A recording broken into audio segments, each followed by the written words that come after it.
Everyone, स्वागत है आप सभी का टारगेट यूकेपीएससी के डेली न्यूज़ एनालिसिस में। मैं आपसे माफ़ी चाहता हूं कि 2-3 दिन से ये अपना डीएनए नहीं आया, लेकिन जितनी भी न्यूज़ें हैं वो सारी की सारी कवर कर दी जा चुकी हैं इसमें।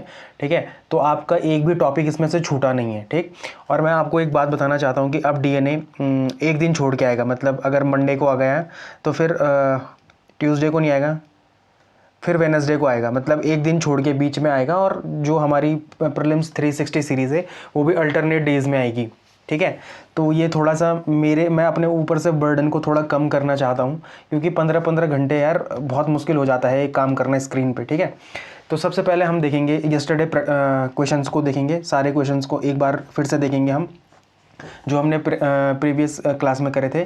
फिर वन लाइनर सारी न्यूज़ को देखेंगे, ये भी बड़ी इंपॉर्टेंट है आपके प्री के लिए। ठीक, और जो ये पहली न्यूज़ है उत्तराखंड के लिए बजट में क्या है, तो ये बड़ा इंपॉर्टेंट है आपके लिए। प्री से तो रिलेटेड है ही है, लेकिन इसके साथ साथ आपके लिए मेंस में जीएस पेपर 6 से पूरी तरीके से ये रिलेट करता है उत्तराखंड इकनॉमी से। ठीक है, फिर एक ये इंपॉर्टेंट न्यूज़ है कि 83 जो प्रमुख चोटियां हैं उन पर क्या कर दिया गया है कि पर्वतारोहण शुल्क को माफ़ कर दिया गया है। ठीक है, तो ये भी आपके लिए बड़ा इंपॉर्टेंट है। प्री के लिए तो इम्पॉर्टेंट है ही है, साथ में मेंस के लिए भी इम्पॉर्टेंट है कि कैसे सरकार अपने पर्यटन को बढ़ाने के लिए, ठीक है, इतने सारे काम कर रही है। ठीक, फिर एक ये न्यूज़ बड़ा इंपॉर्टेंट है, झोड़ा और चांचरी के बारे में आया है।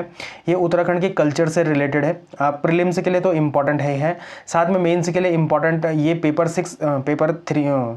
5 में हो जाता है, आपके पेपर 5 में हो जाता है, जहाँ पर क्या है उत्तराखंड की से रिलेटेड आर्ट एंड कल्चर है। ठीक, उसके बाद जो ये 5वीं न्यूज़ है, ये ग्रैमी पुरस्कार और क्रैफोर्ड पुरस्कार से रिलेटेड है। ये दोनों अलग पुरस्कार हैं, लेकिन ये आपके प्री के लिए बड़ा इंपॉर्टेंट है। दलाई लामा को इस बार ग्रैमी अवार्ड मिला है, किसी एक श्रेणी में मिला है, तो वो आपके लिए इंपॉर्टेंट हो जाता है। ठीक है, फिर ऑपरेशन साई स्ट्राइक, तो ये भी बड़ा इंपॉर्टेंट है। जो साइबर अपराध हैं उनसे बचने के लिए हमारी सीबीआई ने क्या करा है, ऑपरेशन साई स्ट्राइक लॉन्च किया है। तो ये आपके प्री के लिए तो इम्पॉर्टेंट है। साथ में आप इसको मेंस में भी जीएस पेपर 3 सिक्योरिटी से क्या कर सकते हैं, कनेक्ट कर सकते हैं। फिर हीट स्ट्रेस, ये भी बड़ा इंपॉर्टेंट है, ज्योग्राफी से रिलेटेड है। ठीक है, प्री के लिए इंपॉर्टेंट है, साथ साथ में मेंस में जीएस पेपर 1 के लिए भी बड़ा इंपॉर्टेंट है। ठीक है, फिर ऑस्ट्रेलियन ओपन, यहाँ पर हम वुमेन और मैन दोनों को देखेंगे और देखेंगे कि किसने इसको जीता है, कौन इसका उपविजेता रहा है।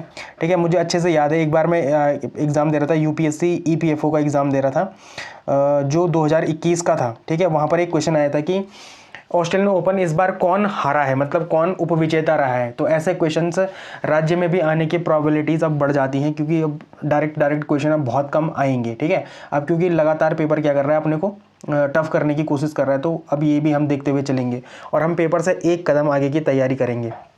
ठीक है, फिर उत्तराखंड में बर्ड फेस्टिवल मनाया गया इन दिनों, तो हम देखेंगे बर्ड फेस्टिवल के बारे में भी हम देखेंगे, और कैसे हमारे प्री के लिए तो इम्पॉर्टेंट है ये, कैसे मेंस के लिए इम्पॉर्टेंट है, हम ये भी देखेंगे। ठीक है, फिर ये एक सबसे इम्पॉर्टेंट न्यूज़ है कि पहला एनालॉग गोरखाली सामुदायिक रेडियो। ठीक, तो ये आपके प्रीलिम्स के लिए इंपॉर्टेंट है, मेंस के लिए भी इंपॉर्टेंट है, तो ये इंपॉर्टेंट है।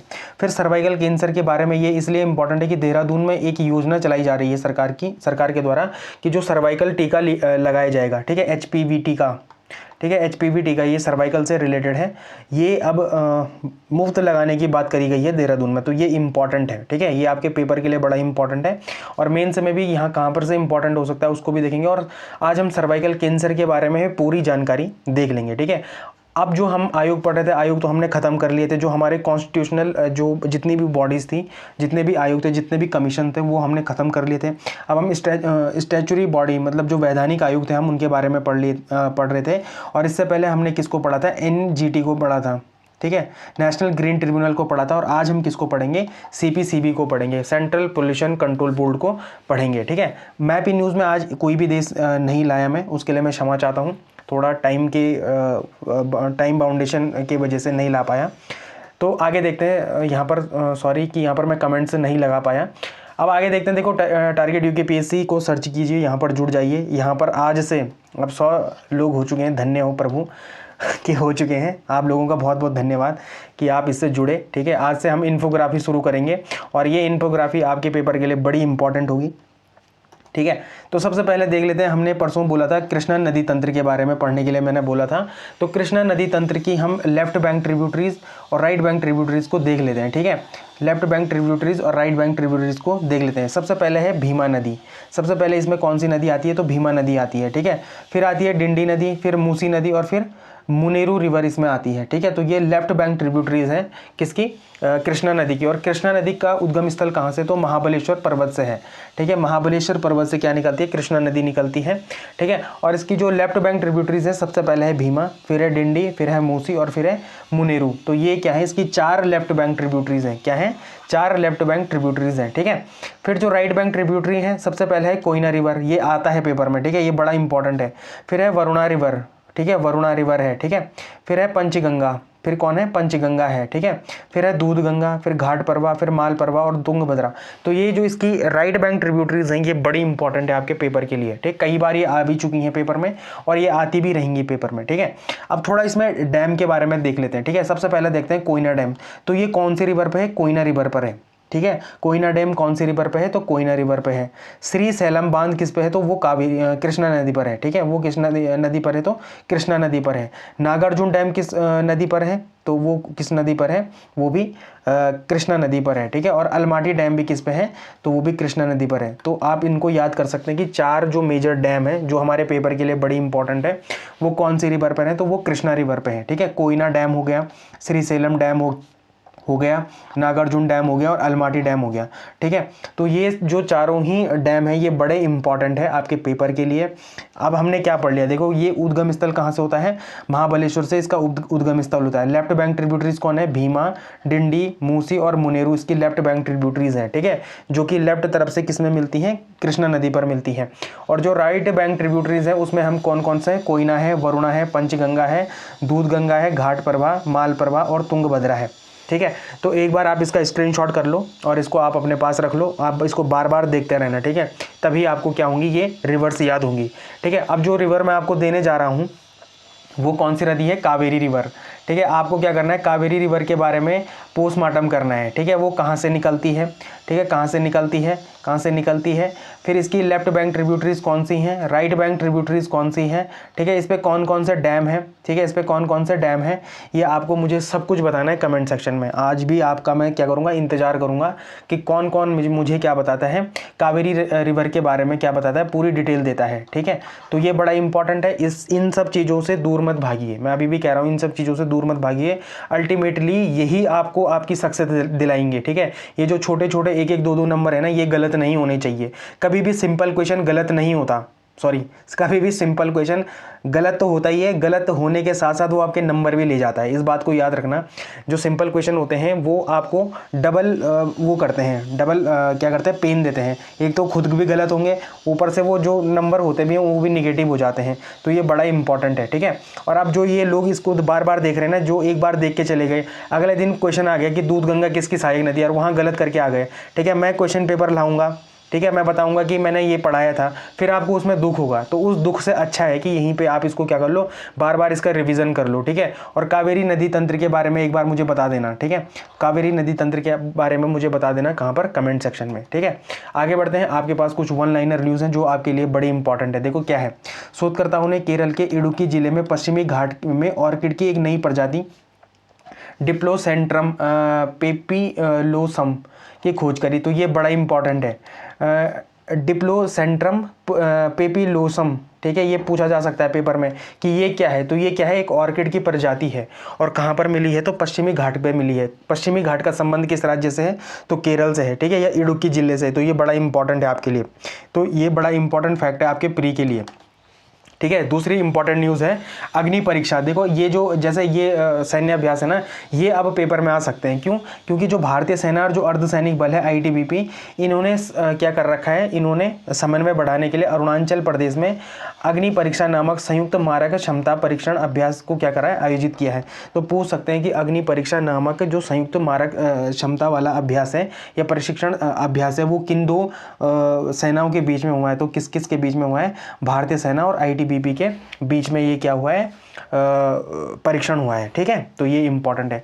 फिर जो चौथी न्यूज़ है, तीसरी न्यूज़ है, वो बड़ी इंपॉर्टेंट है कि भारतीय स्टेट बैंक ने ग्रीन हाइड्रोजन और सेमीकंडक्टर जैसे उभरते सनराइज क्षेत्र को विशेष वित्त पोषण प्रदान करने के लिए चक्रा लॉन्च किया है। तो ये इंपॉर्टेंट चीज़ है। ठीक है, सनराइज क्षेत्र क्या होते हैं, आप मुझे कमेंट सेक्शन में बताएंगे आज कि सनराइज क्षेत्र क्या होते हैं। देखो मैं चाहता तो इसको लिया था, ठीक है, पर क्या ये आपको याद रहेगा या नहीं रहेगा ये मुझे नहीं पता, बट मैं ये इस बात की गारंटी देता हूँ कि जिन जिन लोगों ने आज सनराइज क्षेत्र को अगर गूगल में पढ़ने की कोशिश करी, उन लोगों को ये हमेशा के लिए याद हो जाएगा। ठीक है, और जब पेपर में आएगा तो ये एक ऐसा क्वेश्चन होगा कि लोगों को नहीं आएगा और तुम्हें आ जाएगा। ठीक है, इस बात को ध्यान में रखना और मुझे ज़रूर बताना कि सनराइज क्षेत्र सनराइज क्षेत्र में क्या है, मतलब क्या है सनराइज क्षेत्र, इसके बारे में मुझे बताना है।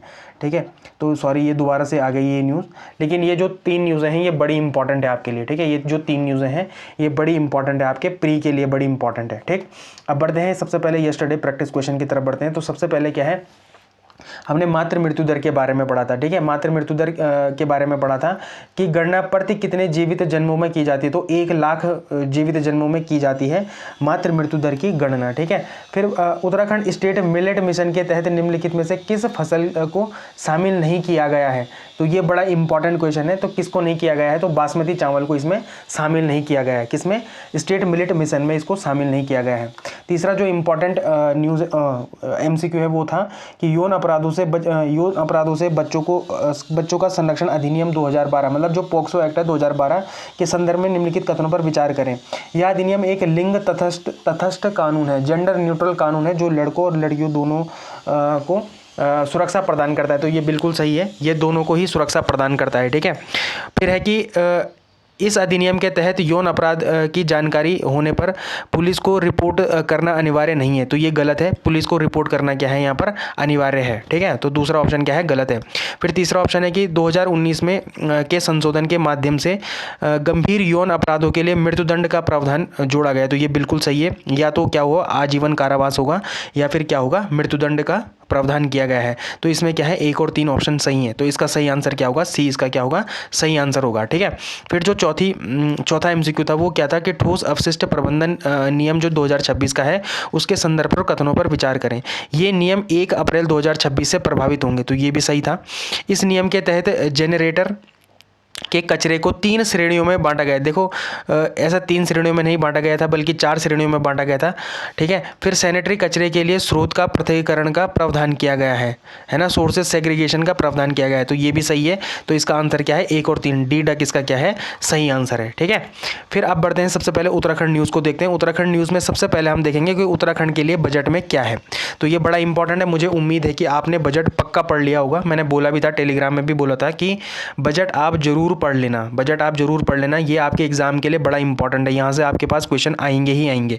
ठीक है, तो अब हम देखते हैं कि उत्तराखंड के लिए बजट में क्या मिला, और जिस दिन उत्तराखंड का बजट आएगा तो उस दिन मैं आपको उत्तराखंड का पूरा बजट क्या कर दूंगा, पढ़ा दूंगा। लेकिन सेंट्रल बजट के लिए बहुत अच्छे अच्छे टीचर क्या हैं, यूट्यूब में पढ़ाते हैं। तो मुझे उम्मीद है कि आपने सेंट्रल बजट और आर्थिक सर्वेक्षण जरूर देखा होगा। ठीक है, अब बढ़ते हैं सबसे पहले कि उत्तराखंड के लिए बजट में क्या था। ठीक है, तो बजट क्या, कुल बजट कितना था, तो 53.47 लाख करोड़ का क्या था हमारे पास बजट था। तो ये एक इंपॉर्टेंट फैक्ट है जो आपको याद होना चाहिए। फिर जो इसकी थीम थी वो क्या थी कि वित्त मंत्री निर्मला सीतारमण ने इस बजट को कर्तव्य की नई शपथ बताया है। ठीक है, क्या बताया, कर्तव्य की नई शपथ बताया है। और ये 3 मुख्य कर्तव्यों पर आधारित है। पहला क्या है, आर्थिक वृद्धि को गति देना। दूसरा है लोगों की आकांक्षा पूरी करना।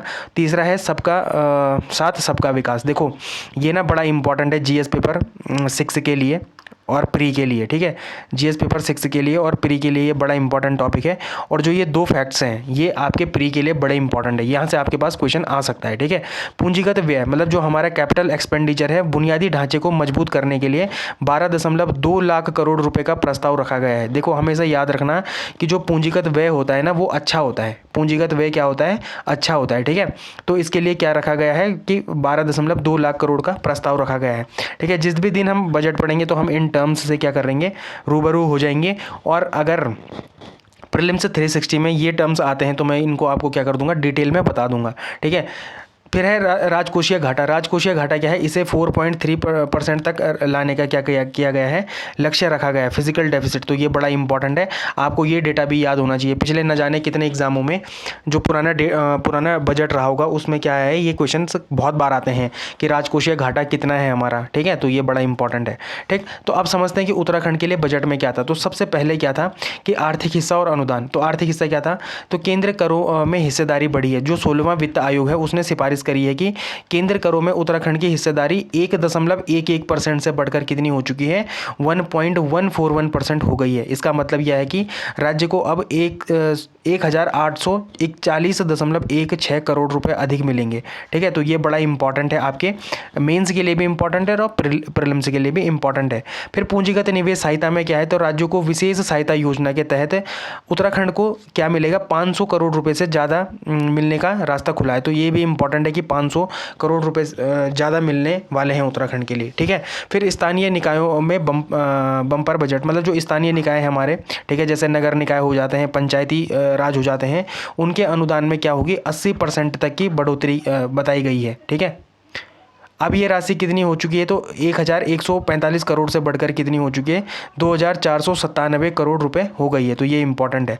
फिर यहाँ पर एक नेगेटिव पॉइंट भी है हमारे लिए बजट में, वो क्या है कि आपदा प्रबंधन अनुदान में 224 करोड़ रुपए की कटौती की गई है, ठीक है।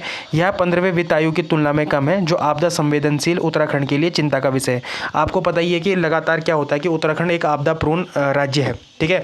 उत्तराखंड में लगातार क्या आती हैं, आपदाएं आती हैं। तो इस वजह से उत्तराखंड के लिए बड़ा ही क्या है, नेगेटिव पॉइंट है, क्योंकि इस बार क्या बताया गया है कि आपदा प्रबंधन में कटौती की गई है। आपदा प्रबंधन के लिए बजट में क्या कर दी गई है, कटौती कर दी गई है। तो ये क्या है, एक इंपॉर्टेंट पॉइंट है आपके लिए, ठीक है। फिर अगर पर्यटन और ट्रैकिंग की बात करें, मतलब पर्यटन और ट्रैकिंग में क्या किया गया है कि इसमें फोकस किया गया है। ट्रैकिंग को उद्योग का दर्जा देने की बात करी गई है और बजट में ट्रैकिंग और हाइकिंग पर विशेष फोकस किया गया है। उत्तराखंड को 100 करोड़ का ट्रैकिंग कारोबार दुगना होने की उम्मीद है। 100 करोड़ का ट्रैकिंग कारोबार दुगना होने की उम्मीद है। इसमें क्या बताया गया है कि गाइड्स की ट्रेनिंग होगी। 10,000 गाइड्स क्या करेंगे, IIM के जरिए क्या लेंगे, ट्रेनिंग लेंगे। इससे स्थानीय युवाओं को क्या मिलेगा, रोजगार मिलेगा। तो ये भी एक क्या है, इंपॉर्टेंट पॉइंट है, ठीक है। फिर डिजिटल मैपिंग है। इसमें ट्रैक रूट्स जैसे पिंडारी हो गया, रूपकुंड हो गया, हरकीदून हो गया। बताना हरकीदून कौन से राज्य में है, ठीक है। हरकीदून जो हमारा क्या है, हरकीदून है, वो कौन से राज्य में है। तो इसकी क्या कही जाएगी भाई, डिजिटल मैपिंग की जाएगी, ताकि क्या ना हुआ, पर्यटक भटके नहीं। तो ये बड़ा इंपॉर्टेंट एक एस्पेक्ट है कि सरकार क्या कर रही है। बजट में सरकार ने क्या बताया है कि पर्यटन और ट्रैकिंग के लिए बजट को बढ़ाया है, ठीक है। इससे उत्तराखंड को प्रत्यक्ष क्या मिलेंगे, लाभ मिलेंगे। फिर माउंट ट्रेल्स है, जैसे हिमाचल, उत्तराखंड और जम्मू कश्मीर में पर्यावरण अनुकूल माउंट ट्रेल्स विकसित किए जाएंगे। तो ये इंपॉर्टेंट है, ठीक है। फिर स्वास्थ्य और आयुर्वेद में भी कुछ ना कुछ बात है, जैसे अखिल भारतीय आयुर्वेद संस्थान है। केंद्र ने देश में 3 नए अखिल भारतीय संस्थान खोलने की घोषणा करी है। हरिद्वार और ऋषिकुल, ठीक है, आयुर्वेदिक कॉलेज को इस संस्था के रूप में विकसित किए जाने की प्रबल संभावना है। अब ये नहीं बताया गया है कि कहाँ कहाँ पर ये बनेंगे, ठीक है। ये बजट में बिल्कुल भी नहीं बताया गया है कि ये 3 आयुर्वेदिक संस्थान कहाँ पर बनेंगे, लेकिन अब ये मतलब एक उम्मीद लगाई जा रही है कि हरिद्वार और ऋषिकुल में क्या बन सकते हैं, ये आयुर्वेदिक कॉलेज बन सकते हैं। फिर ट्रॉमा सेंटर की भी बात कही है कि हर जिले में एक नए क्या मिलेंगे, एक नया ट्रॉमा सेंटर और क्रिटिकल केयर यूनिट्स खुलेंगी। पहाड़ी रास्तों पर दुर्घटना को देखते हुए यह उत्तराखंड के लिए एक वरदान साबित हो सकता है। क्यों? क्योंकि ये 13 जिलों में 13 बनेंगे, ठीक है। 13 जिलों में 13 बनेंगे, मतलब हर जिले में एक बनेगा। तो ये क्या हो जाता है, इंपॉर्टेंट हो जाता है। फिर बुनियादी ढांचा और शहर, ये भी इंपॉर्टेंट है कि जैसे टियर 2 और टियर 3 जो शहर होंगे, उसमें 5 लाख की आबादी वाले शहर के विकास के लिए 5,000 करोड़ का फंड रखा गया है। इससे जैसे देहरादून हो गया, हरिद्वार हो गया, हल्द्वानी हो गया, रुद्रपुर हो गया, इनको क्या मिल सकता है, ये एस्पेक्ट से ये क्या कर सकते हैं, अपने को और अच्छा बना सकते हैं, ठीक है। तो ये इंपॉर्टेंट है। फिर हवाई संपर्क के लिए जैसे उड़ान योजना, देखो आप मुझे बताओगे कि उड़ान योजना क्या थी, ठीक है। आप मुझे कमेंट सेक्शन में जरूर बताना कि उड़ान योजना क्या थी, ये पेपर में आ सकता है। उड़े देश का आम नागरिक, इसका क्या थी, फुल फॉर्म थी। इस उड़ान योजना की फुल फॉर्म क्या थी, तो उड़े देश का आम नागरिक। और ये कब से शुरू हुई थी, ये मुझे आपको बताना है।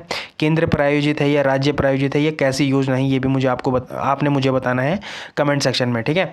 के तहत पिथौरागढ़ के नैनीसैनी, देखो पिथौरागढ़ में कौन सा एयरपोर्ट है, तो नैनीसैनी निशानी है।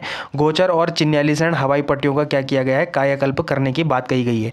अब देखो मैं आपको इससे एक इंटरलिंक कराता हूँ। कुछ दिन पहले हमने पढ़ा था कि चिन्यालीसैंण और गोचर के जो हवाई अड्डे हैं, ठीक है, जो हवाई पट्टियाँ हैं, ये सामरिक दृष्टि से क्या है, इंपॉर्टेंट है। तो इन्हें कौन विकसित करेगा, तो सेना विकसित करेगी, हमने पढ़ा था ना ये।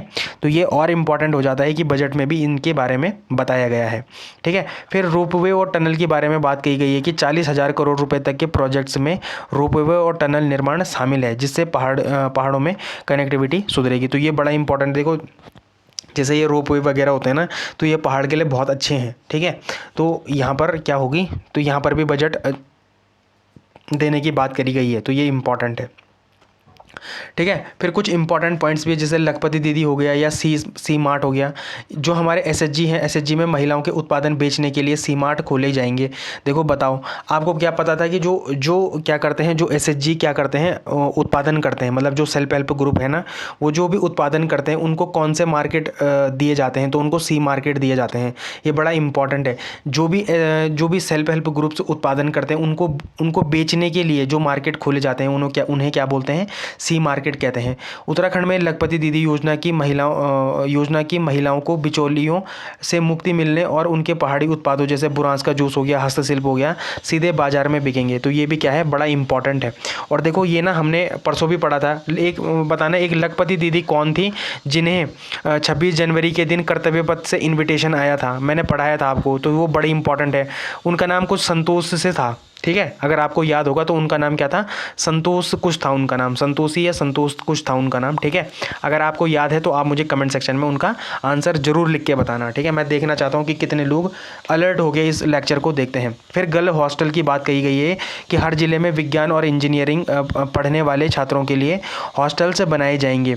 इससे चमोली, उत्तरकाशी जैसे दूरस्थ जिलों में लड़कियों को पढ़ाई के लिए शहर में सुरक्षित आवास मिलेंगे। देखो हम स्टेम की बात करते हैं ना, स्टेम की बात करते हैं, तो देखो स्टेम तो मैं आपको पता नहीं कितने लेक्चर्स में पढ़ा चुका हूँ, ठीक है, साइंस, टेक्नोलॉजी, मैथ्स और ये सारी चीज़ें, ठीक है।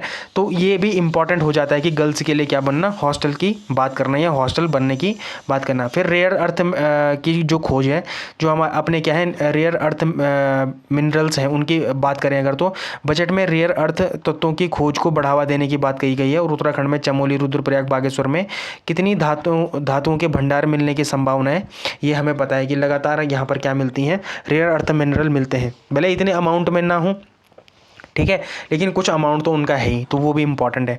फिर सोलर ऊर्जा की भी बात कही गई कि सोलर पैनल सस्ते होंगे, जिससे क्या होगा, सीएम स्वरोजगार योजना को बढ़ावा मिलेगा। तो ये सारी चीज़ें क्या है, इंपॉर्टेंट है।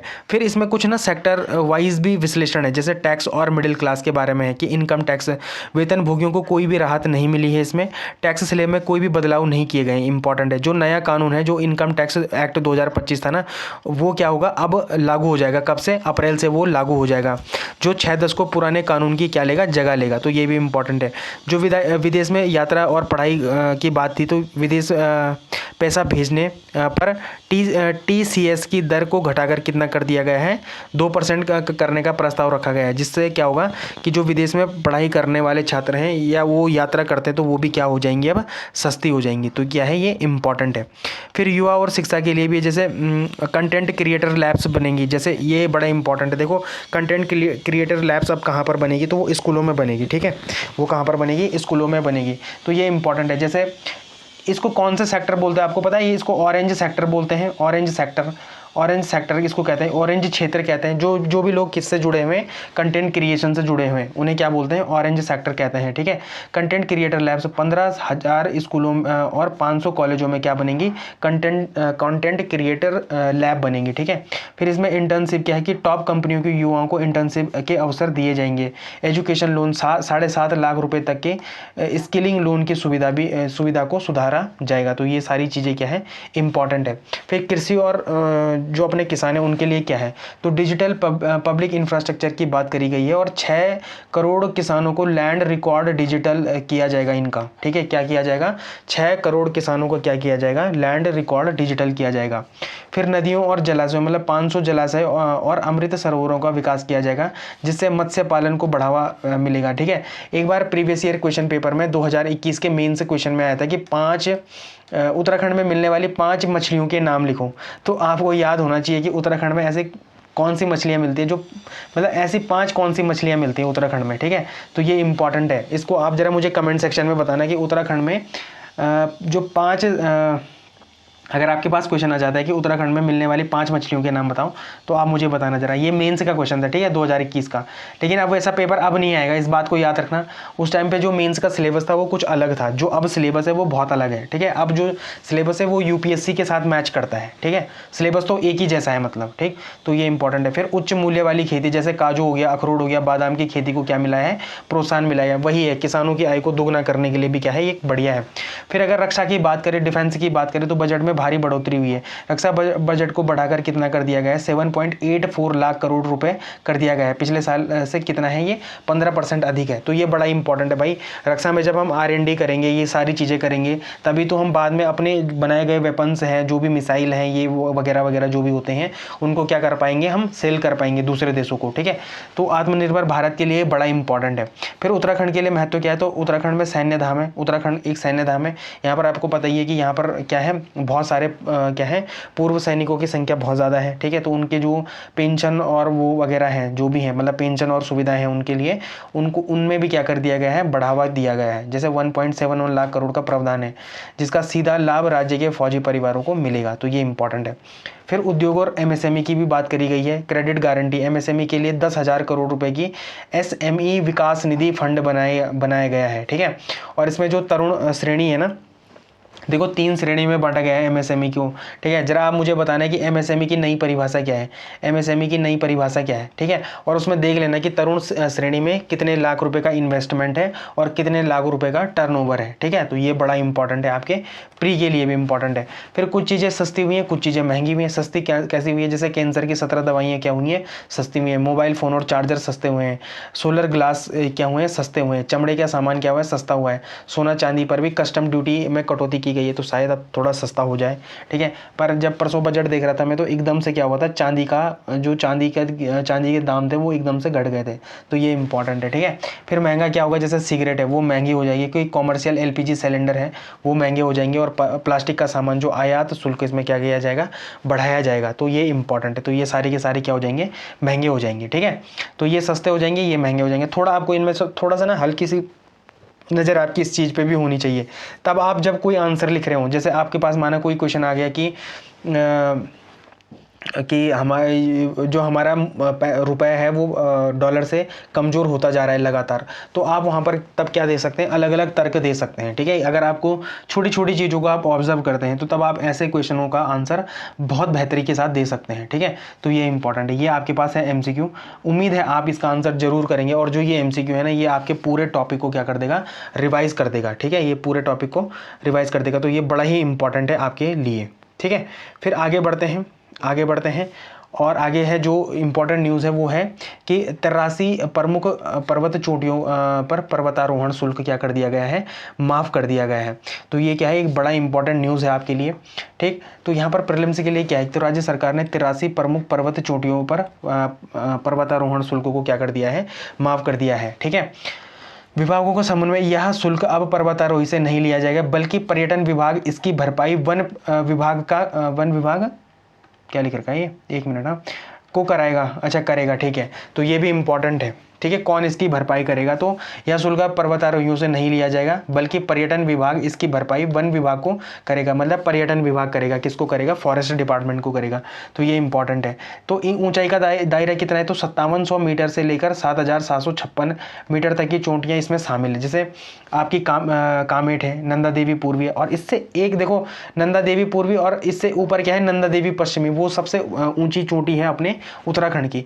अब आपका क्या है, एक प्रमुख कर्तव्य है, ठीक है। कर्तव्य क्या है आपका, कि आपको इन सारी चोटियों की मुझे क्या बतानी है, ऊंचाई बतानी है, ठीक है। पता नहीं मैं कौन से पेपर में देख रहा था, एक बार नंदा घुंगटी की या किसकी स्पेसिफिक वो भी पूछी थी, क्या पूछी थी, ऊंचाई पूछी थी। तो ये इंपॉर्टेंट है, सारी चीज़ें आपके लिए क्या है, इंपॉर्टेंट है। आप मुझे क्या करेंगे, इसका कमेंट सेक्शन में आंसर देंगे कि इन चोटियों की क्या है ऊंचाई कितनी कितनी है, ठीक है। तो ये इंपॉर्टेंट चीज़ है। फिर अगर आप इसको मेंस से रिलेट करना चाहें तो पेपर 6 से उत्तराखंड स्पेसिफिक में इसको क्या कर सकते हैं, रिलेट कर सकते हैं और बता सकते हैं वहाँ पर कि पर्यटन और अर्थव्यवस्था के बारे में बता सकते हैं कि यह कदम साहसिक पर्यटन को बढ़ावा देने के लिए उठाया गया है और उत्तराखंड को ग्लोबल माउंटेनियरिंग डेस्टिनेशन बनाने की कोशिश की गई है। विदेशी पर्वतारोहियों को भी इसमें छूट मिलने से विदेशी मुद्रा और भारत की ब्रांडिंग में मदद मिलेगी। देखो आपको मैं एक चीज़ बताता हूँ, जो हमारा पर्वतारोहण है ना, वो निम से रिलेटेड है, ठीक है। नेहरू इंस्टीट्यूट ऑफ माउंटेनियरिंग, ठीक है, ये कहाँ पर है, उत्तरकाशी में है। और इसकी स्थापना कब हुई थी, तो 14 नवंबर 1965 को हुई थी। क्या 1964 को हुई थी, जरा मुझे बताना। 1965 को हुई थी कि 1964 को हुई थी निम की स्थापना, ठीक है। तो थोड़ा सा मेरे को कंफ्यूजिंग है, शायद 65 में हुई थी या 65 में हुई थी, ठीक है, मुझे जहाँ तक लग रहा है, पर अगर मैं गलत हूँ तो मुझे ज़रूर बताना, ठीक। फिर है नीतिगत विश्लेषण भी है इसमें, कुछ पॉलिसी एनालिसिस भी है, जैसे सरकार हाई वैल्यू और लो वॉल्यूम टूरिज्म की ओर ध्यान दे रही है, लेकिन फीस माफ़ी से वॉल्यूम बढ़ रहा है, ये इंपॉर्टेंट है, ठीक है। ये क्या हो रहा है, अगर हम फीस माफ़ कर रहे हैं तो वॉल्यूम क्या हो रहा है, बढ़ रहा है। क्यों? क्योंकि लोग इसमें तब और ज़्यादा पार्टिसिपेशन कर रहे हैं, ठीक है, या पर्वतारोही के इसमें क्या कर रहे हैं, और ज़्यादा पार्टिसिपेशन कर रहे हैं। वन विभाग और पर्यटन विभाग के बीच यह एक ट्रांसफ़र पेमेंट मॉडल का एक अच्छा एग्जाम्पल है कि कैसे विभाग मिलकर काम करते हैं, कैसे दो विभाग मिलकर काम करते हैं। और आपको भी ये क्या करना चाहिए, ऐसा समन्वय हमेशा दो व्यक्तियों के बीच में भी होना चाहिए, ठीक है, कि कैसे दो व्यक्ति अच्छे समन्वय और अच्छे तालमेल मिला के क्या कर सकते हैं, आगे काम कर सकते हैं, भले ही उनके बीच में कोई भी मतभेद क्यों ना हो, ठीक है। कई बार हो जाते हैं कि नहीं टॉपिक में आपको मतभेद हो गया अपने दोस्त से, बट इसका मतलब ये थोड़ी कि आप उसको बिल्कुल एक दरकिनार कर दो, ठीक है। दरकिनार तो नहीं कर सकते, तो आप उसको समझा ही सकते हैं या बता ही सकते हैं, उसके बाद खैर फर्दर और चीज़ें हो जाती हैं, लेकिन यहाँ पर ऐसा इन विभागों ने किया है, तो ये एक अच्छा एग्जाम्पल है, ठीक है। फिर आपके लिए एक मेंस का क्वेश्चन है, आप इसको जरूर लिखने की कोशिश करना। जो भी लोग पीसीएस की तैयारी कर रहे हैं वो ये क्वेश्चन लिखने की जरूर कोशिश करना और मुझे सीधे टेलीग्राम पे भेज देना।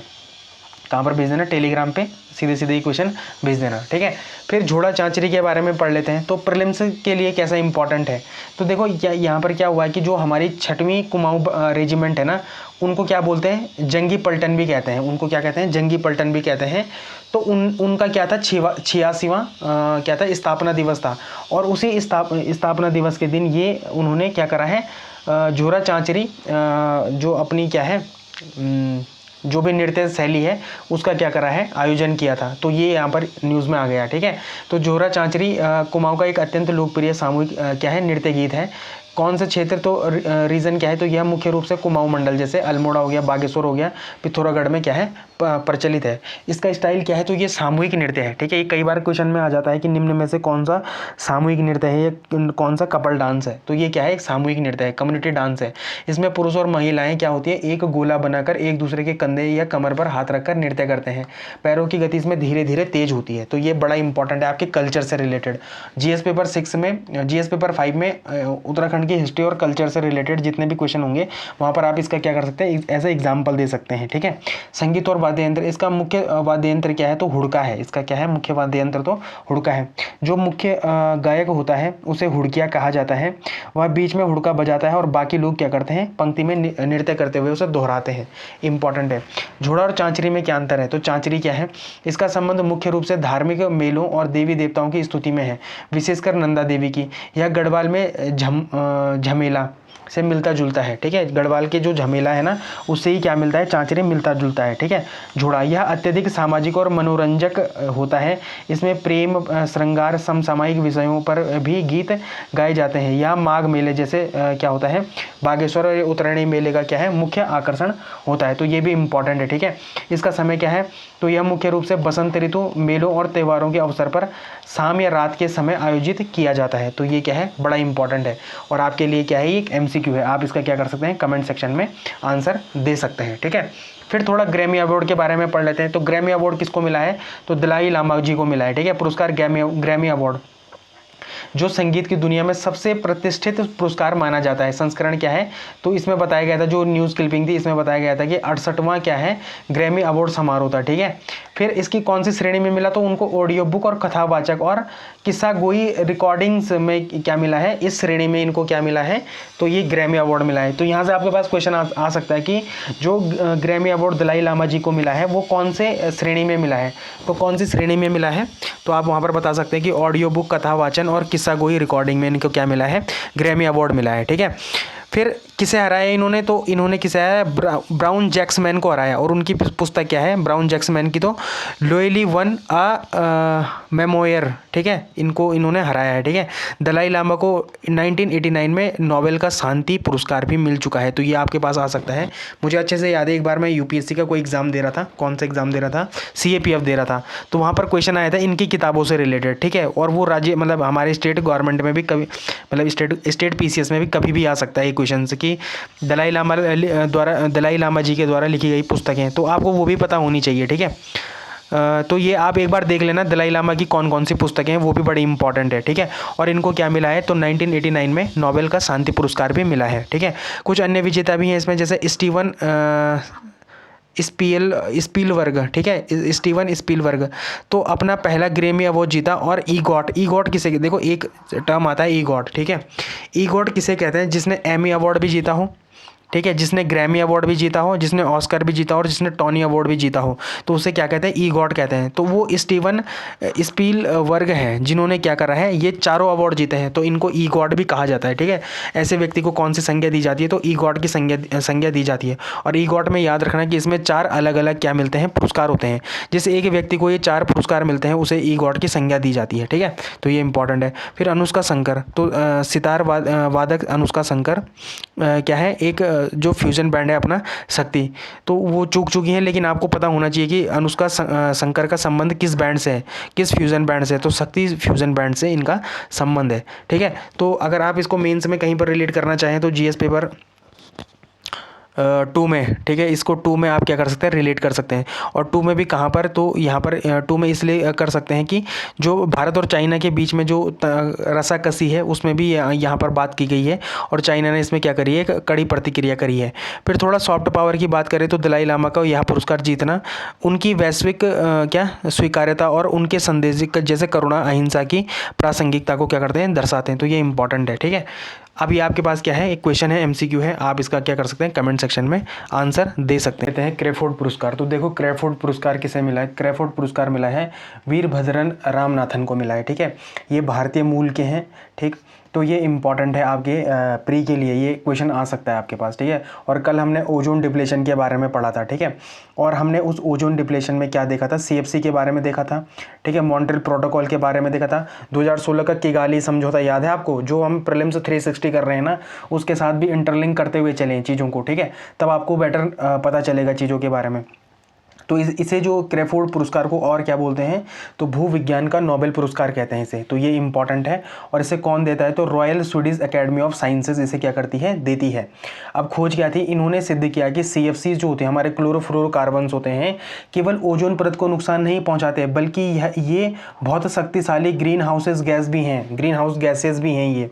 ठीक है, तो अब इसको थोड़ा सा अपडेट कर देना कल वाले उसमें, किसमें, प्रीलिम्स 360 में। ठीक है, तथ्य क्या है, सीएफसी कार्बन डाइऑक्साइड की तुलना में 10,000 गुना अधिक गर्मी सोखते हैं।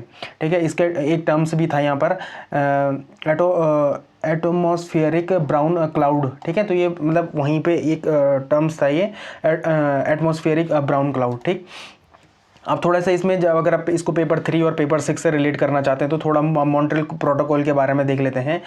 इनका शोध मॉन्ट्रियल प्रोटोकॉल जैसी संधियों की बुनियाद बना। ठीक है, ये मतलब यहाँ पर लिखा गया था कि इन्होंने ये तभी किया जब इन्होंने देखा कि मॉन्ट्रियल प्रोटोकॉल में क्या क्या है।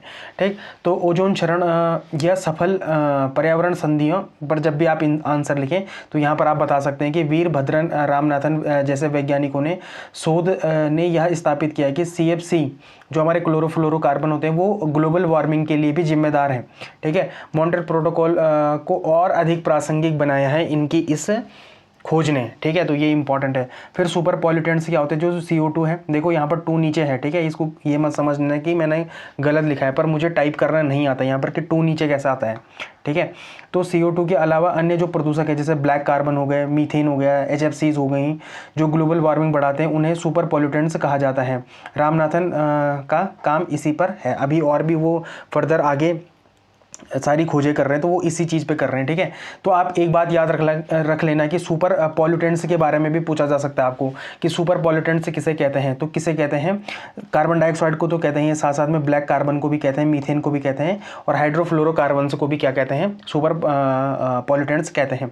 फिर ग्लोबल वार्मिंग तो आपको पता ही है ना कि हम केवल CO2 की बात करते हैं ग्लोबल वार्मिंग में, जैसे एरोसोल और रेफ्रिजरेटर का जलवायु पर क्या असर होता है, तो ये भी एक इंपॉर्टेंट चीज़ है कि यहाँ से जो हमारी HFCs निकलती हैं, ये सारी चीज़ें क्या करती हैं, ग्लोबल वार्मिंग के लिए जिम्मेदार हैं। तो आज आप मुझे बताएंगे वो कौन कौन सी गैसेस हैं जो ग्लोबल वार्मिंग के लिए जिम्मेदार हैं, ठीक है। कमेंट सेक्शन में जरूर बताना कि ऐसी कौन कौन सी गैसेस हैं जो क्या है ग्लोबल वार्मिंग के लिए जिम्मेदार हैं, ठीक है। आपके पास ये क्या है, एक MCQ है, आप क्या करेंगे, इसका कमेंट सेक्शन में आंसर करेंगे।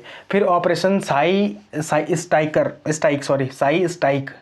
ठीक है, स्ट्राइक, तो ये इंपॉर्टेंट है। तो ये इसकी जो ऑपरेशन साई स्ट्राइक है, ये क्या है, इसकी नोडल एजेंसी कौन है, तो CBI है, ठीक है। ये एक अंतर्राष्ट्रीय अभियान है, इसमें क्या है, CBI और जो हमारे अमेरिका की FBI है, उसके बाद ब्रिटेन, कुवैत, आयरलैंड, सिंगापुर जैसी एजेंसी इसमें साथ मिलकर क्या कर रही है, काम कर रही हैं।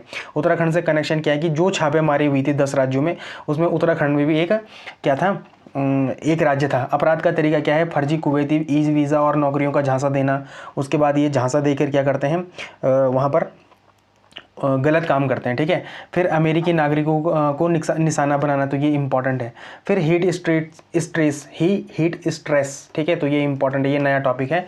तो यहाँ पर जो IIT रुड़की और लिस्बन विश्वविद्यालय है पुर्तगाल का, उन्होंने क्या करा है, उनके वैज्ञानिकों ने यहाँ पर संयुक्त रूप से शोध किया है, और उस शोध में जो शोध है वो कहाँ पर छपा है, तो जनरल नेचर पत्रिका में छपा है ये, ठीक है। तो ये इंपॉर्टेंट है, जो नेचर पत्रिका है ना, ये बड़ी इंपॉर्टेंट है, ठीक है, एग्जाम पॉइंट ऑफ व्यू के लिए। चेतावनी इसमें क्या बताई गई है कि 2041 से 2070 के बीच हीट स्ट्रेस के दिनों में 50% की क्या होगी, वृद्धि होगी। और एक रिकॉर्ड यहाँ पर क्या किया गया था, मेजर किया गया था फलोदी राजस्थान में 2016 में, कि वहाँ का दिन का तापमान कितना गया था, 51 डिग्री सेल्सियस गया था। इंडियाज़ हाईएस्ट रिकॉर्डेड टेम्परेचर है ये, ठीक है। तो हीट वेव से मृत्यु भी होती है, तो 2017-21 के बीच हीट वेव से कितनी मृत्यु हुई है, तो 55% की वृद्धि हुई है मृत्यु में। तो ये इंपॉर्टेंट चीज़ें हो जाती हैं आपके पेपर के लिए, ठीक है। GS पेपर 3 इंडियन इकोनॉमी और इंडियन इन्वायरमेंट, और उत्तराखंड के लिए स्पेसिफिक इन्वायरमेंट पे भी बात कर सकते हैं, क्योंकि उत्तराखंड के भी बहुत सारे जगहें ऐसी हैं, सिटीज़ ऐसी हैं जहाँ पर लगातार क्या हो रहा है, गर्मी बढ़ रही है।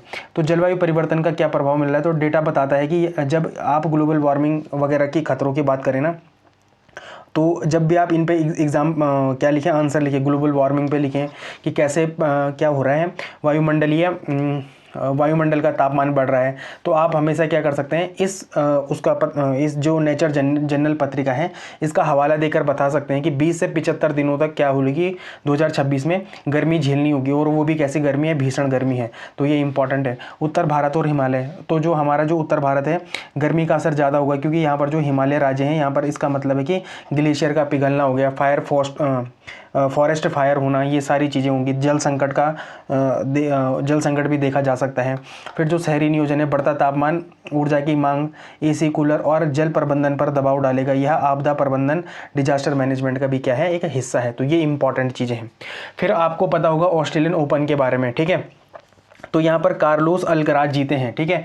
तो आपको पता होना चाहिए कौन जीता है, कार्लोस अल्कराज जीता है। किसको हराकर जीता है, तो नोवाक जोकोविच को हराकर के जीता है। कार्लोस अल्कराज का संबंध किस देश से है, तो स्पेन से है, और नोवाक जोकोविच का संबंध किस देश से है, तो सर्बिया से। यहाँ पर ये कोई भी क्वेश्चन आ सकता है। मैं आपको बता चुका हूँ कि एक बार मेरे पास क्या क्वेश्चन आया था, UPSC EPFO में एक क्वेश्चन आया था, EPFO में क्वेश्चन आया था कि इस बार का उपविजेता कौन है। ऑस्ट्रेलियन ओपन या विंबलडन में था, वो कुछ विंबलडन में था कि उपविजेता कौन है। तो कई बार पूछा जा सकता है कि आपको कि उपविजेता कौन है, तो इस क्वेश्चन के लिए भी तैयार रहें, ठीक है। टूर्नामेंट कौन था, तो ऑस्ट्रेलियन ओपन था, ठीक है। 4 ग्रैंड स्लैम होते हैं साल भर में, ठीक है। तो जो अब जनवरी के महीने में होता है वो कौन होता है, ऑस्ट्रेलियन ओपन होता है। तो ये बड़ी इंपॉर्टेंट न्यूज़ है। सबसे बड़ा रिकॉर्ड है कि अल्कराज करियर ग्रैंड स्लैम। देखो, करियर ग्रैंड स्लैम किसे बोलते हैं, करियर ग्रैंड स्लैम उसे कहते हैं जो चारों ग्रैंड स्लैमों को क्या होता है, जीता होता है, उसे क्या कहते हैं, करियर ग्रैंड स्लैम कहते हैं। जो ऑस्ट्रेलियन ओपन को जीता होगा, फ्रेंच ओपन को जीता होगा, विमल्डन को जीता होगा और यूएस ओपन को भी जीता होगा, उसे क्या बोलते हैं, करियर ग्रैंड स्लैम कहते हैं। ठीक है। दुनिया का सबसे युवा खिलाड़ी 22 साल 272 दिन में क्या किया, इन्होंने ये खिताब जीता है। तो उन्होंने 88 साल पुराना डॉन बज का रिकॉर्ड भी तोड़ा है। तो ये भी पूछ सकते हैं कि डॉन बज का संबंध किस खेल से है। अब क्योंकि ये न्यूज़ में आ चुका है तो पूछ सकते हैं कि डॉन बज का संबंध किस खेल से है, तो किससे है, टेनिस से है। ठीक है, इंपॉर्टेंट है। फिर करियर ग्रैंड स्लैम का तो मतलब बता ही दिया कि जो क्या हुआ हो, जो खिलाड़ी क्या जीता हो, चारों ग्रैंड स्लैम को जीता हो। ठीक है, Australian open, French open, Wimbledon और यूएस ओपन को भी जीता हो, उसे ही क्या बोलते हैं, करियर ग्रैंड स्लैम कहते हैं। अल्कराज की उपाधि क्या आई, तो वो अभी तक कितने ग्रैंड स्लैम जीते हैं, तो 7वां ग्रैंड स्लैम जीता है उन्होंने। ठीक है, तो ये मेल कैटेगरी में था। अब फीमेल कैटेगरी में देख लेते हैं। तो फीमेल कैटेगरी में कौन जीती है, इलिना रायाबाकिना। ठीक है, तो ये कहाँ की है, तो कजाकिस्तान की है। ठीक है, यह ऑस्ट्रेलियन ओपन में चैंपियन बनने वाली कजाकिस्तान की पहली खिलाड़ी हैं। तो कजाकिस्तान आईएएस मतलब सिविल सर्विस में ये क्वेश्चन आएगा, पर क्या पता आपके पास आ जाए कि एलिना रायाबाकिना किस देश से संबंधित है, तो वो कहाँ से है, कजाकिस्तान से संबंधित है। उपविजेता कौन है, तो आर्यना सबलेंका है, जो नंबर 1 खिलाड़ी है टेनिस की। ठीक है, और 2 बार लगातार चैंपियन बनी थी। ठीक है, तो ये भी इम्पॉर्टेंट है। तो उपाधि क्या है कि यह रायाबाकिना का दूसरा ग्रैंड स्लैम है। इससे पहले उन्होंने कब जीता है, तो 2022 में विमल्डन जीता है। ठीक है, तो अब आप मुझे बताना कि ये कौन कौन से कोर्ट में खेले जाते हैं, जैसे ग्रीन कोर्ट, क्ले कोर्ट है ना, हार्ड कोर्ट, तो ऐसे 4 कोर्ट हैं। तो चारों ग्रैंड स्लैम के कोर्ट के बारे में बताना, आप मुझे कोर्ट के बारे में बताना कि ये कौन कौन से कोर्ट में खेले जाते हैं। चारों ग्रैंड स्लैम अलग अलग कोर्ट में खेले जाते हैं, तो मुझे आपको बताना है कि कौन कौन से कोर्ट में खेले जाते हैं। ठीक है, फिर बर्ड फेस्टिवल के बारे में देखते हैं। तो इस बार का जो बर्ड फेस्टिवल है उत्तराखंड का, वो कहाँ पर मनाया गया है, तो कोटद्वार का जो सनहे क्षेत्र है उसमें मनाया गया है। ठीक है, इसका उद्देश्य क्या था, तो पक्षियों की पहचान देना, संरक्षण और इको टूरिज्म को बढ़ावा देना।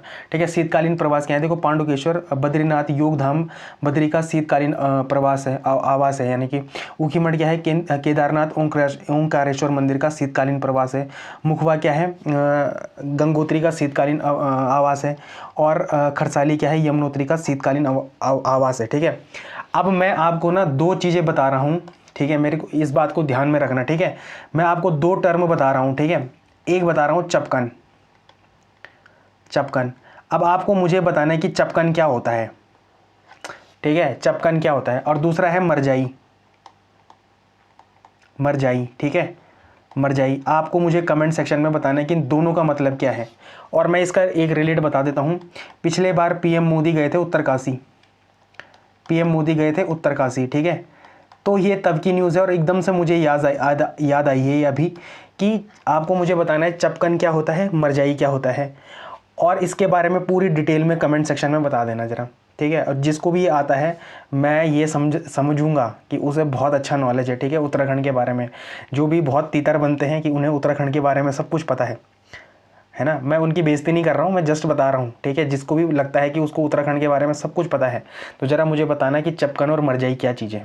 ठीक है, ये 2 चीज़ें हैं। पिछले साल ये न्यूज़ में बहुत ज़्यादा थी। अब मैं जानना चाहता हूँ कि ये अगर एक बार क्वेश्चन ये आ गया तो फिर ऐसा ना हो कि कहीं दिन में तारे दिख जाएं एग्जाम सेंटर में। तो आप बता देना मुझे चपकन और मरजाई के बारे में। ठीक है, तो आंकड़े क्या है, शीतकालीन यात्रा में अब तक सबसे ज़्यादा यात्री पहुंचे हैं ऊखीमठ में, 20,338। ठीक है, और कुल यात्री, तो ये खैर इतना इंपॉर्टेंट नहीं है। 2 प्रोजेक्ट्स पे भी काम होगा, खो और मालन नदी, दोनों को याद रखना। खो और मालन नदी का संबंध किस जिले से है, तो पौड़ी गढ़वाल जिले से है। ठीक है, और कोटद्वार में बहती हैं ये दोनों नदियाँ, खो नदी भी और मालन नदी भी। ठीक, तो इम्पॉर्टेंट है। उसके बाद अगर आप इसको मेन से रिलेट करना चाहते हैं तो जीएस पेपर 6 से कर सकते हैं, पर्यटन नीति से कर सकते हैं। ठीक है, कि उत्तराखंड में पर्यटन मौसमी होता है, सर्दियों में होटल खाली हो जाते हैं और स्थानीय लोगों की आय बंद हो जाती है। तो इस वजह से भी क्या करा गया है, शीतकालीन 4 धाम यात्रा को प्रमोट किया जा रहा है। तो समाधान क्या निकाला है सरकार ने, तो समाधान क्या निकाला भाई, शीतकालीन 4 धाम यात्रा को प्रमोट करना।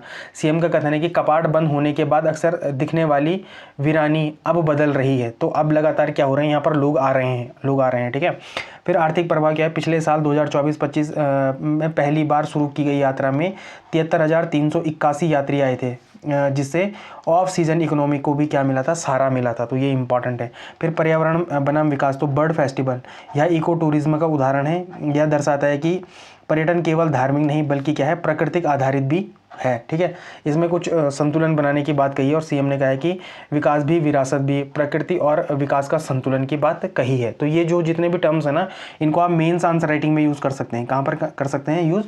मेंस आंसर राइटिंग में कर सकते हैं। ठीक है, फिर शहरी विकास के लिए भी बोला गया है अर्बन डेवलपमेंट के बारे में कि कोटद्वार क्या है कि गेटवे ऑफ गढ़वाल है। ठीक है, गढ़वाल का द्वार है। ठीक है, तो आपको मुझे बताना है कि कुमाऊं का द्वार किसे कहते हैं, कुमाऊं का द्वार किसे कहते हैं। ठीक है, कुमाऊं का द्वार किसे कहते हैं, ये आपको मुझे बताना है।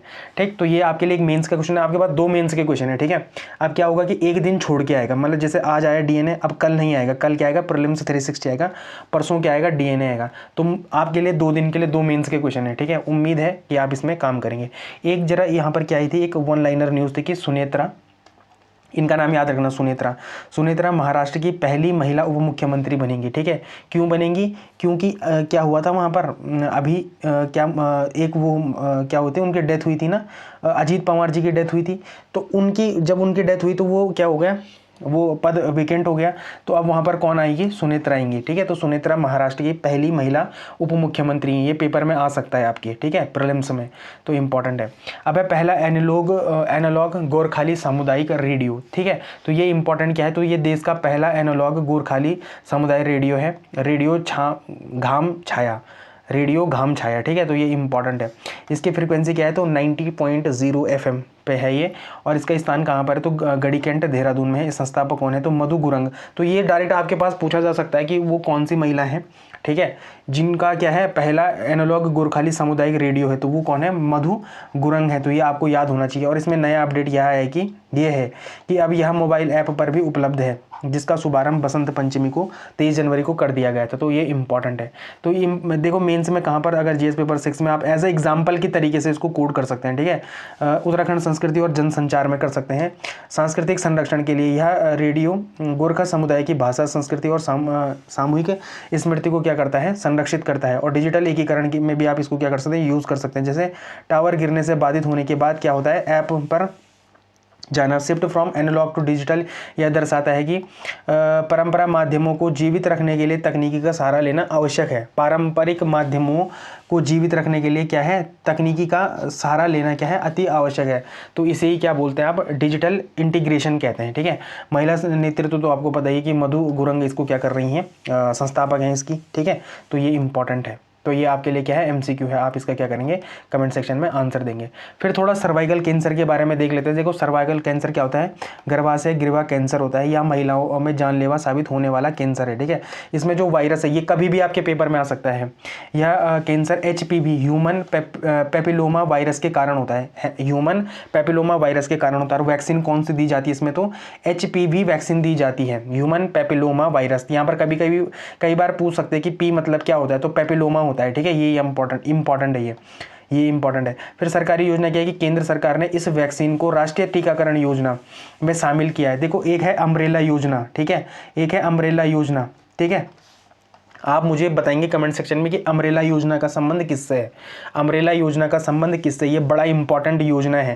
ठीक है, धीरे धीरे करके आप अगर देखो, मैं आपको ना बहुत सारे क्वेश्चन पूछ रहा हूँ, इससे घबराना नहीं है कि ये इतने सारे क्वेश्चनों का जवाब कहाँ से, देखो चाहे आपको 2 घंटे लग जाए इस लेक्चर को कंज्यूम करने में, पर मैं चाहता हूँ कि जब आप प्रीलिम्स में बैठे तो आपके पास बहुत सारा डेटा पहले से ही आपके दिमाग में बैठा हो। और जब आप रोज रोज ये प्रैक्टिस करते रहेंगे ना, एक टाइम बाद आपको ये टॉक्सिक नहीं, आपको ये फ्रेंडली लगेगा। और जब आपको ये फ्रेंडली लगना शुरू हो जाएगा ना, तो आपको फालतू की चीजें रटने की जरूरत नहीं पड़ेगी। ठीक है, अब एग्जाम ऐसा नहीं है कि आप 10 दिन तक पॉलिटी पढ़ रहे हैं, 10 दिन तक इकोनॉमी पढ़ रहे हैं, 10 दिन तक हिस्ट्री पढ़ रहे हैं तो आपका एग्जाम निकलेगा। नहीं, कल मैंने बोला था ना, स्मार्ट स्ट्रेटेजी मतलब ये नहीं होता कि आप चीज़ों को छोड़ दो, ठीक है, या उसको छोड़ के शॉर्टकट कर मार लो, ऐसा नहीं है। स्मार्ट स्ट्रेटेजी मतलब ये कि कैसे कम टाइम में हम ज़्यादा एफिशिएंट तरीके से ज़्यादा चीज़ों को याद कर लें। तो यही है स्मार्ट स्ट्रेटेजी, और आपको इसी के बलबूते ही चलना है। पूरे 6 महीने की बात कर रहा हूँ केवल मैं। ठीक है, 6 महीने बाद देख लेंगे जो होगा। ठीक है, पर मुझे पता है कि अच्छा होने वाला है। ठीक है, इंपॉर्टेंट है। उत्तराखंड में पहल किया है, तो पायलट प्रोजेक्ट के तौर पर यह अभियान देहरादून में चलाया जा रहा है। लक्ष्य क्या है कि जिले में करीब 22,000 किशोरियों को यह टीका लगाया जाएगा। और टीका की जो उम्र सीमा है वो कितनी है, तो 14 से 15 साल की किशोरी को ये टीका लगाने की योजना है। तो इंपॉर्टेंट है। ठीक है, तो जीएस पेपर 6 में उत्तराखंड स्पेशल में और GS paper 3 science and tech से आप इसको क्या कर सकते हैं, रिलेट कर सकते हैं। देखो यह एक बेहतरीन एग्जाम्पल है कि कैसे सरकार इलाज से बेहतर बचाव की नीति का काम कर रही है। ठीक है, जो गीता जैन है उनका कहना है कि यह वैक्सीन बीमारी होने से पहले ही शरीर में क्या कर देगा, एक सुरक्षा चक्र तैयार कर देगा। तो बताओ कि जब बीमारी होगी उसके बाद केयर करो तो वो बेकार नहीं है। ठीक है, बीमारी हो ही ना, पहले ही टीका लगा दिया तो बीमारी होगी ही नहीं। तो जब बीमारी होगी ही नहीं तो फिर क्या होगा,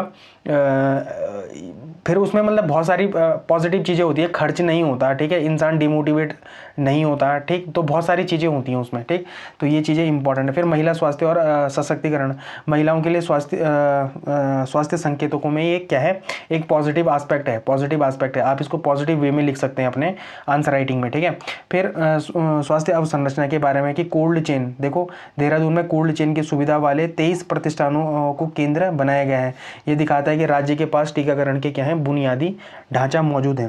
ठीक है, और इसका एक जीता जागता एग्जाम्पल क्या है, कोविड वाला टाइम। उस टाइम पर भी तो ये अवसंरचना बहुत अच्छी थी, ये बुनियादी ढांचा बहुत मजबूत था। इस वजह से तो इतने लाख करोड़ों लोगों को क्या किया गया, टीके लगाए गए। तो ये इंपॉर्टेंट चीज़ है। अब क्या होता है सर्वाइकल कैंसर क्या होता है, तो इसके बारे में थोड़ा पढ़ लेते हैं। यह कैंसर सर्विक्स की कोशिकाओं से जुड़ा होता है। सर्विक्स गर्भाशय का सबसे निचला हिस्सा होता है और ये वर्जाना से जुड़ा होता है। तो ये इंपॉर्टेंट है, ये आपके पेपर में आ सकता है कि जो सर्विक्स कोशिका से क्या जुड़ा, मतलब ये कैंसर किस कोशिका से जुड़ा हुआ है, तो सर्विक्स कोशिका से जुड़ा हुआ है। और ये कहाँ पर है, तो यूटेरस या वॉर्म, मतलब गर्भाशय से रिलेटेड है। ठीक है, इसका मेन काम क्या है, तो इसका मेन काम है इस कैंसर, यह कैंसर ह्यूमन पेपिलोमा वायरस के संक्रमण के कारण होता है। एचपीवी एक बहुत ही सामान्य वायरस है जो यौन संपर्क से फैलता है। तो ये इंपॉर्टेंट है, जैसे ही सेक्सुअल कांटेक्ट होता होगा, ठीक है, तो तब क्या होता होगा कि एचपीवी क्या होता है, वायरस फैलता है। ज़्यादातर मामलों में शरीर का इम्यून सिस्टम इस वायरस को खत्म कर देता है, लेकिन जब यह संक्रमण कई सालों तक बना रहता है तो ये कैंसर का रूप ले लेता है। ठीक है, इसके कुछ लक्षण है। इसके लक्षण क्या है कि इरेगुलर ब्लीडिंग है ना, पेट के निचले हिस्से में दर्द होना, और जो क्या है इरेगुलर डिस्चार्ज वगैरह होते होंगे, तो उसमें क्या होता है, ये सारे सिम्टम्स हैं इसके। ठीक, तो ये क्या है, सर्वाइकल कैंसर इसको कहते हैं, मतलब ये सर्वाइकल कैंसर भी हमने पढ़ लिया। तो अब ये आपके पास क्या है, ये आपके पास क्या है, क्वेश्चन है। इसका आंसर आपको क्या करना है, कमेंट सेक्शन में करना है। एमसीक्यू है ये, और इसका आंसर आपको कमेंट सेक्शन में करना है। आज आयोग पढ़ लेते हैं। देखो पिछले दिन हमने पढ़ लिया था एनजीटी, नेशनल ग्रीन ट्रिब्यूनल पढ़ लिया था। आज पढ़ लेते हैं सीपीसीबी, मतलब केंद्रीय प्रदूषण नियंत्रण board, central pollution control board है। ठीक है, ये तो केंद्रीय प्रदूषण नियंत्रण बोर्ड भारत सरकार के पर्यावरण, वन और जलवायु परिवर्तन मंत्रालय के अंतर्गत एक वैधानिक स्टैच्यूटरी बॉडी है। यह देश में प्रदूषण नियंत्रण और पर्यावरण संरक्षण के लिए सर्वोच्च संस्था है। इसकी स्थापना कब हुई थी, तो 1974। न जाने कितनी बार ये एग्जामों में आया हुआ है। ठीक है, कि सीपीसीबी का गठन कब हुआ, तो सितंबर 1974। और आप मुझे डेट बता देना जरा कमेंट सेक्शन में, डेट बता देना कि कितने डेट को हुआ है। ठीक है, ये इंपॉर्टेंट है। ये अधिनियम है, इसकी स्थापना जल प्रदूषण की रोकथाम और नियंत्रण अधिनियम 1974 के तहत की गई थी। वायु अधिनियम, बाद में इसे वायु मतलब प्रदूषण की रोकथाम और नियंत्रण अधिनियम 1981 के तहत भी शक्तियाँ सौंपी गई थी। तो ये इंपॉर्टेंट है। इसकी स्थापना किस एक्ट के तहत हुई थी, तो जो जल अधिनियम है 1974 का। आपको मैं परसों 7 अधिनियम और 2 अधिनियम एक्स्ट्रा भी बता के गया हूँ। ठीक है, एनजीटी में। और आज देखो फिर से ये रिपीट हो रहे हैं, तो आपको ये बार बार देखना है। ठीक है, तकनीकी विंग क्या है, तो यह पर्यावरण, वन, जलवायु परिवर्तन मंत्रालय के लिए एक तकनीकी विंग के रूप में काम करता है। इसका जो हेडक्वार्टर है वो कहाँ पर है, दिल्ली में है। इसके कुछ की ऑब्जेक्ट्स हैं, जैसे सीपीसीबी का मुख्य उद्देश्य जल वायु की गुणवत्ता में सुधार करना और प्रदूषण नियंत्रण को रोकना है। ठीक है, फिर दूसरा है जल प्रदूषण की रोकथाम, नियंत्रण और क्या उपशमन करना है। देश के विभिन्न राज्यों में कुओं और धाराओं की स्वच्छता को बढ़ावा देना है, और वायु गुणवत्ता में सुधार करना और वायु प्रदूषण को नियंत्रित करना भी इसका क्या है, काम है। ठीक है, फिर इसके कुछ फंक्शंस है, जैसे सीपीसीबी कार्यों को मुख्य रूप से 2 अधिनियम, जैसे जल अधिनियम 1974 और वायु अधिनियम 1981 के तहत परिभाषित किया गया है। ये भी पता नहीं कितनी बार उत्तराखंड के ही एग्जामों में पूछा गया है। ठीक है, कि वायु अधिनियम कब का है। आप अगर थोड़ा 1-2 साल पुराने पीसीएस को टटोलेंगे ना, आपको ये क्वेश्चन मिल जाएगा, 100% की गारंटी दे रहा हूँ मैं। ठीक है, बल्कि जल अधिनियम भी मिल जाएगा आपको उसी में। केंद्र सरकार को सलाह देता है, ये क्या करता है, सीपीसीबी क्या करता है, केंद्र सरकार को सलाह देता है। जल और वायु प्रदूषण की रोकथाम और नियंत्रण से संबंधित मामलों पर केंद्र सरकार को सलाह देता है। राज्य बोर्डों के साथ समन्वय, जो राज्य प्रदूषण नियंत्रण बोर्ड होते हैं उनकी गतिविधियों का समन्वय करना और उनके बीच में विवादों को सुलझाना। राज्य बोर्डों को तकनीकी सहायता और मार्गदर्शन भी ये क्या करता है, देता है। मानक निर्धारित करना, जैसे जो अपना क्या है उद्योग हैं, वाहन हैं और जो भी अन्य स्रोत हैं उसमें उत्सर्जन और अपशिष्ट के मानक तय करना, नदियों और कुओं के लिए जल गुणवत्ता के मानक निर्धारित करना। ठीक है, तो ये सारे काम इसी के हैं। क्या है? केंद्र सरकार को सलाह देना, राज्य बोर्डों के साथ समन्वय करना, मानक निर्धारित करना, निगरानी और डेटा संग्रहण करना। ठीक, तो ये भी इंपॉर्टेंट है। और जन जागरूकता भी फैलाना इसी का काम है। मतलब मास मीडिया पे क्या करता है, ये लगातार जन भागीदारी मतलब वो करता है, एडवर्टाइजमेंट वगैरह करता है। फिर कुछ सूचकांक भी है, जैसे एयर क्वालिटी इंडेक्स। अब मुझे बताना कि एयर क्वालिटी इंडेक्स में कौन से 8 प्रदूषक हैं। 8 प्रदूषक हैं, ये मैं आपको सब बता चुका हूँ। 8 प्रदूषक हैं। ठीक है, 8 प्रदूषक कौन से हैं एयर क्वालिटी इंडेक्स में, ये आपको मुझे क्या करना है, कमेंट सेक्शन में आंसर देना है। एयर क्वालिटी इंडेक्स में कितने, मतलब वैसे तो 8 प्रदूषक हैं और आपको मुझे क्या करना है, 8 के नाम बताने हैं। 2-3 में तो मैं बता देता हूँ, PM2.5, PM10, नाइट्रोजन के ऑक्साइड, सल्फर के ऑक्साइड, लेड, बाकी जितने बचे हैं वो आप बताएंगे, मुझे तो सारे याद हैं वैसे। फिर गंगा पुनरुद्धार। ठीक है, तो गंगा और उसकी सहायक नदियों में प्रदूषण की निगरानी और नियंत्रण में CPCB की महत्वपूर्ण भूमिका है। इसका एक समीर ऐप है, ये इंपॉर्टेंट है। देखो, जो CPCB का जो एयर क्वालिटी इंडेक्स जानने वाला जो क्या है ऐप है, वो कौन है, समीर है। तो आपको पूछा जा सकता है कि समीर ऐप का संबंध किससे है। यह ऐप वायु गुणवत्ता की शिकायत दर्ज करने और AQI जानने के लिए CPCB द्वारा विकसित किया गया है। फिर graded response action plan, GRAP, तो दिल्ली NCR में वायु प्रदूषण के गंभीर स्तर पर पहुंचने पर CPCB द्वारा GRAP लागू किया जाता है। जैसे निर्माण कार्य रोकना होता है और ऑड इवन लागू करना। तो देखो, GRAP को याद रखना। तो GRAP क्या करता है, ये सब चीज़ों को रोकता है। जैसे निर्माण कार्य को रोकना हो गया, जैसे उसमें धूल नहीं उड़ती बहुत ज़्यादा। ठीक है, उसमें PM कण क्या होते हैं, वायुमंडल में आ जाते हैं। या ऑड इवन की बात करते हैं गाड़ियों में, तो ये सब चीज़ें हैं। फिर इसका ऑर्गेनाइजेशनल स्ट्रक्चर कैसा है, तो इसका एक क्या होता है, अध्यक्ष होता है केंद्र, जिसे केंद्र सरकार द्वारा नामित किया जाता है। इसके अलावा इसमें एक क्या होता है, सचिव होता है, मतलब मेंबर सेक्रेटरी होता है। विभिन्न हितों, मतलब जैसे कृषि हो गया, उद्योग हो गया, व्यापार हो गया, इसके प्रतिनिधि भी इसके क्या होते हैं, अन्य सदस्य होते हैं। ये इंपॉर्टेंट है। और आपके पास ये क्या है, MCQ है। आप इसका क्या कर सकते हैं, कमेंट सेक्शन में आंसर कर सकते हैं। तो आई होप आपको ये लेक्चर पसंद आया होगा। पसंद आया है तो लाइक शेयर सब्सक्राइब कमेंट जरूर करें। धन्यवाद।